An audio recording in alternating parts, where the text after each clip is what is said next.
What's up, guys, and welcome to episode 5 of my Final Fantasy VI playthrough.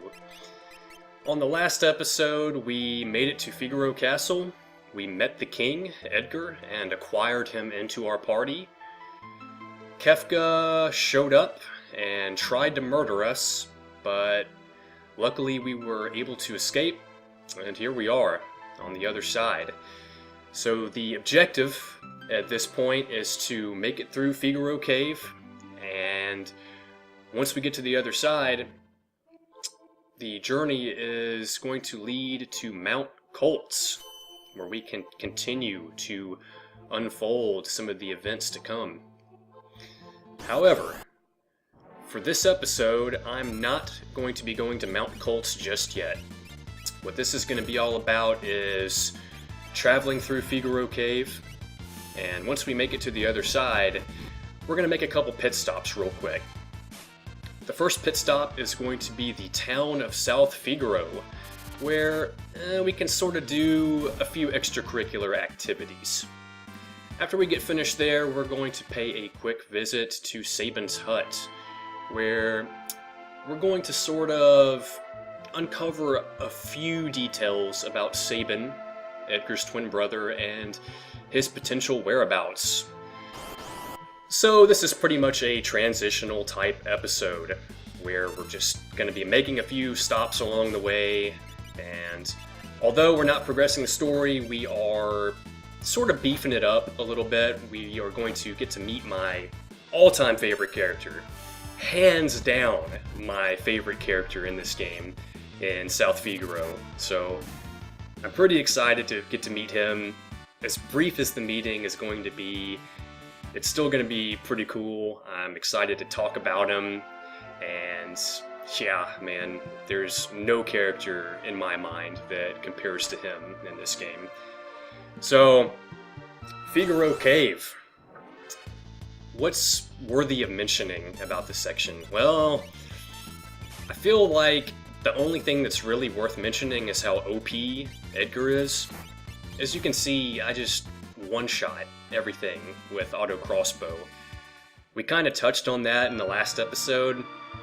You know, between Noise Blaster and auto crossbow, you have everything you need, just with Edgar alone, to murder everything in between here and Mount Koltz. So, we're pretty much safe in terms of monsters. We don't have to worry about dying.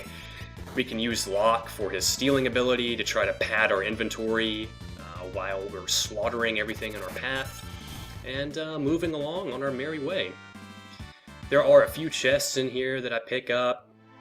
Really nothing essential to the journey, Phoenix Downs, potions here and there, just minor stock to sort of complement our inventory to the slightest degree. And we are almost outside of Figaro. So once we make it to the other side, had we spent any time whatsoever grinding, and I want to say 15 minutes, 30 minutes worth of grinding pretty much covers all that you could possibly need. If we had done that, we could have a pretty lucrative trip at South Figaro. Basically, you can replace all of the gear that you currently have equipped with stuff in South Figaro that, I mean, while you were gonna pretty much roll through Mount Koltz without any kind of trouble to begin with, should you grind beforehand and replace your gear with stuff from South Figaro, you're gonna face roll everything in Mount Koltz. It's not even gonna be a competition whatsoever.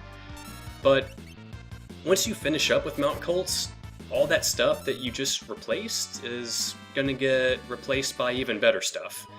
So I've never really been one to grind early on in this game. Oh gosh, time to cut myself off here, guys.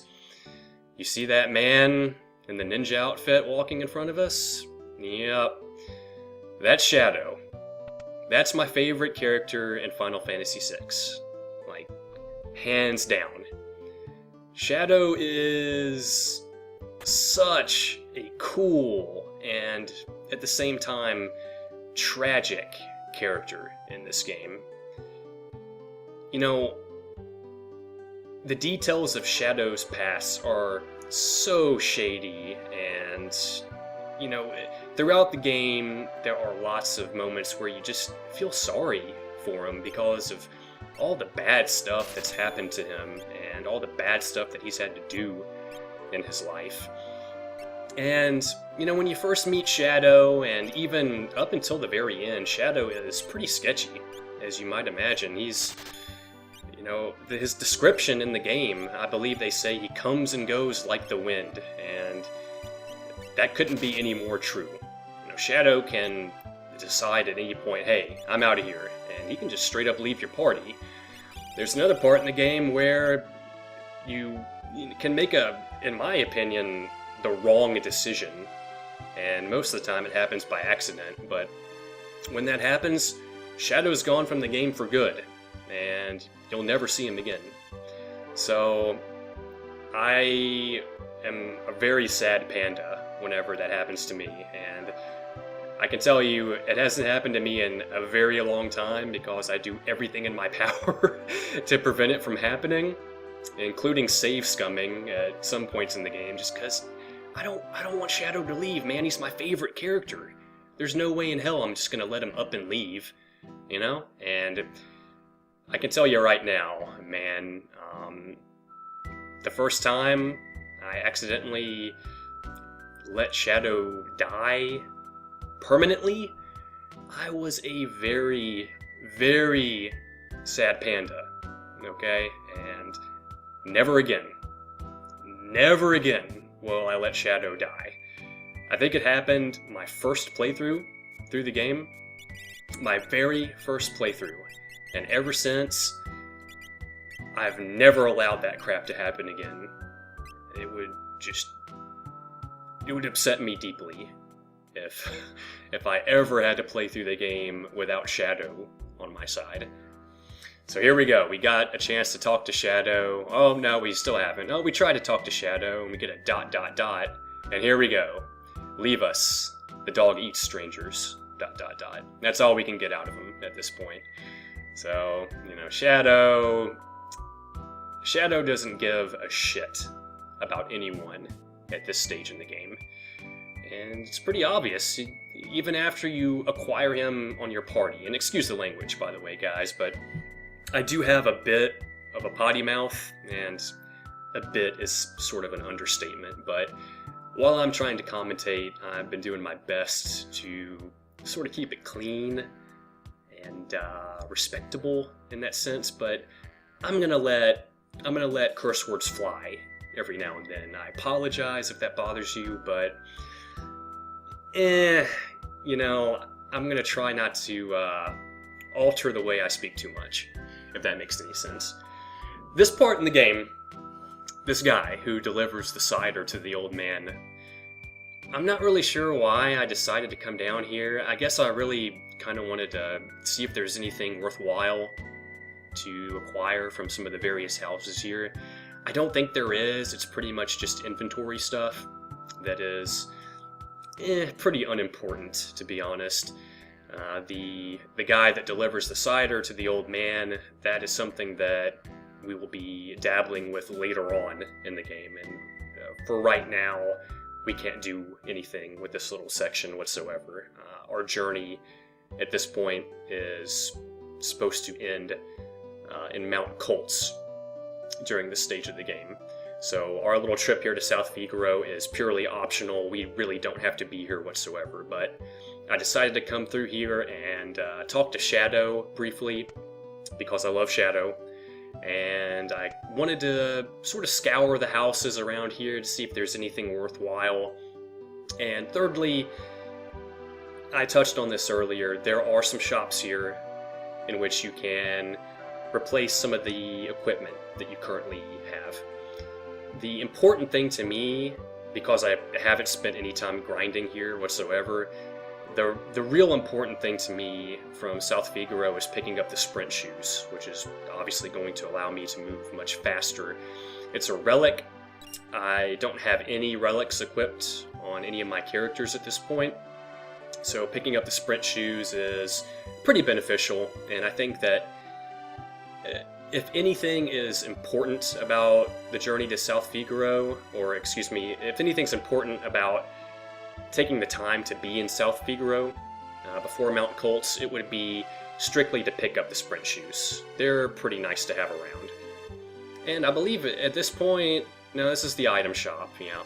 So at this point, guys, I'm going to be speaking to some of the vendors. It's a little uneventful, so to speak, just sort of picking up things that I think might be helpful, and I kind of touched on this in the last episode as well, I believe. When it comes to buying inventory items, at this stage in the game, at least, I try to keep it to things that involve status elements, because here in a little while you do start being afflicted by these status elements, and they can, they can downright debilitate you if you don't have at least a few items or ways to counter them. There are some relics here as well that you can pick up that are good for status elements, and I'm pretty sure I neglect to pick up any of them. The only thing that I decided to pick up was the sprint shoes. You'll see me pay a visit to the weapon and armor shop as well, and I believe what I pick up is a regal cutlass and sort of a piece of throwaway armor. I think everything in the armor shop is helpful in some way or another, and should you decide to buy everything, nothing's going to go to waste per se, but it will be replaced literally like right after you get out of Mount Koltz. You're going to start replacing all that stuff.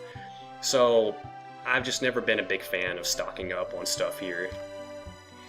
Actually, guys, one thing that I didn't even realize that I did until I went back and I started editing this little section was I realized that I think I got distracted a little bit by Shadow whenever I first entered the town, because the first thing I did was pick up those sprint shoes, and I had every intention of equipping them straight away, but because Shadow was right there and I was just like, oh man, it's time to go talk to Shadow, I completely forgot about the sprint shoes, so I'm just waltzing around South Figaro at turtle speed, where I could have actually sped this up a great deal had I equipped those sprint shoes. So I'm sorry. I'm really sorry if that's bothered anyone. You're like, dude, why the hell did he get the sprint shoes and he didn't even put them on? Yeah, I know. I'm really sorry about that. And yeah, trust me, the sprint shoes will be on for Mount Koltz. Let there be no doubt. I won't forget. But what I've done is, yep, I've paid a visit to some of the shops, and I'm starting to kind of look at stats here and there and put on my stupid plumed hat that I probably wasted my money on. The heavy shields are pretty nice. I picked up a heavy shield and I, made sure that Locke at least had the buckler equipped. That will be sufficient at this point. I kind of touched on being over-prepared. One of the best things you could do to be over-prepared is spend the money on 3 heavy shields. That's, if you're going to be over-prepared and you're trying to still, maybe save a little bit of time and money, the 3 heavy shields is probably the best way to go about it, because it's going to add so much defense for your characters, and it'll make them... It won't make him significantly more tanky, but yeah, it's definitely something to consider. So, we are out of South Figaro, and we're going to pay a quick visit to Sabin's hut, which is up north, pretty close to Mount Koltz. But before we do that, we're going to kill another monster in our path, and here we go, man. Sabin's hut. So, you don't see anyone around whenever you first enter the hut, and as soon as you enter, you to get some dialogue from Edgar. What's that smell? Well, I believe that's the smell of your twin brother, Edgar. And we just kind of pop a squat in this house real quick and get in this bed and take a quick nap. It's not exactly a very considerate thing to do. Oh, another nap real quick. That was completely by accident at that time. But yeah, okay, there we go. We're outside of Sabin's hut. And no, we're not. Oh no, here we go, yeah. Sabin, was he here? Yeah. So the idea is, you know, Edgar recognizes a few things.